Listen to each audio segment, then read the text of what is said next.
Hello नमस्कार। आज मी एक वेगळा विषय घेऊन आलेली आहे।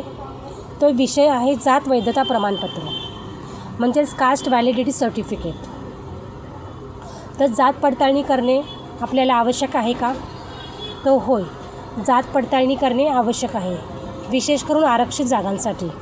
म्हणजे जे SC ST OBC SC BC ह्या कास्टमध्ये जे लोक येतात त्यांना जात पडताळणी करणे आवश्यक आहे। विशेष करून शिक्षण, नोकरी किंवा इतर लाभांसाठी अर्ज करतात त्यांना वैधता प्रमाणपत्र त्यांच्याकडे असणे, कास्ट व्हॅलिडिटी असणे आवश्यक आहे। आता कास्ट व्हॅलिडिटी म्हणजे काय? तर कास्ट व्हॅलिडिटी किंवा जात पडताळणी म्हणजे एखाद्या व्यक्तीची जात अधिकृतपणे तपासणे आणि ती खरी आहे की नाही हे निश्चित करणे म्हणजे कास्ट वैधता प्रमाणपत्र। आपल्या महाराष्ट्रात जात पडताळणी प्रमाणपत्र मिळवण्यासाठी तुम्हाला काही कागदपत्रे आणि प्रक्रिया पूर्ण करावी लागते। यामध्ये तुमच्या जातीचा पुरावा, तुम्ही शिक्षण घेत असाल तर शैक्षणिक पुरावा किंवा तुम्ही काम करत असाल तर कामाच्या ठिकाणचा पुरावा असणे आवश्यक आहे। आता जात पडताळणीची प्रक्रिया, आता अर्ज हा कसा करायचा?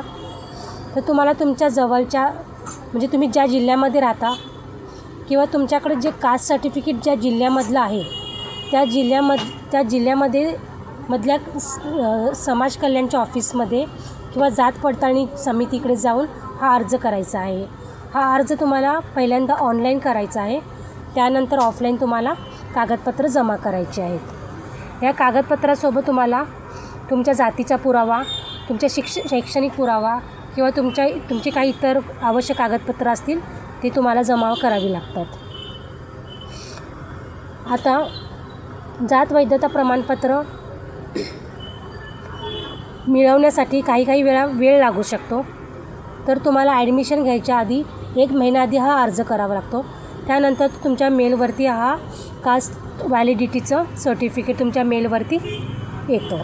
त्यासाठी तुमचा मेल यूजमध्ये असणं म्हणजे तुमच्या वापरामध्ये असणं गरजेचं आहे।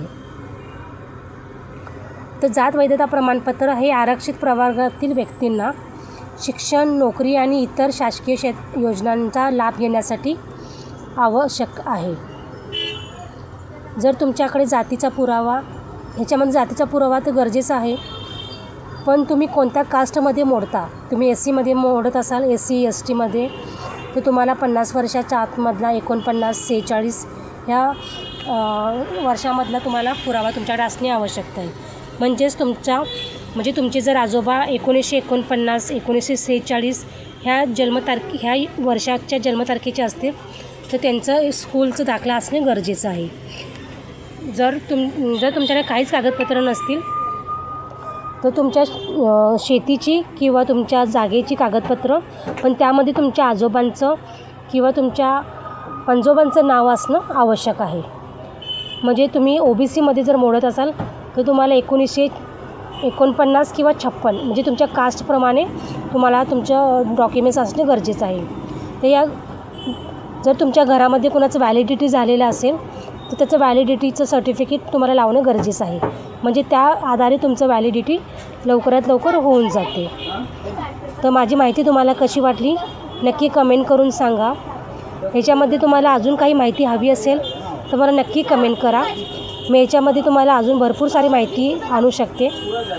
जर तुम्ही हायर एज्युकेशन तुम्ही जर घेत असाल तर व्हॅलिडिटी असणे तुमच्याकडे गरजेचं आहे। तर चला भेटूया अशाच पुढच्या व्हिडिओमध्ये। तोपर्यंत बाय बाय, स्वतः काळजी घ्या आणि तुम्हाला अजून कशाची माहिती हवी असेल तर नक्की कमेंट करून सांगा।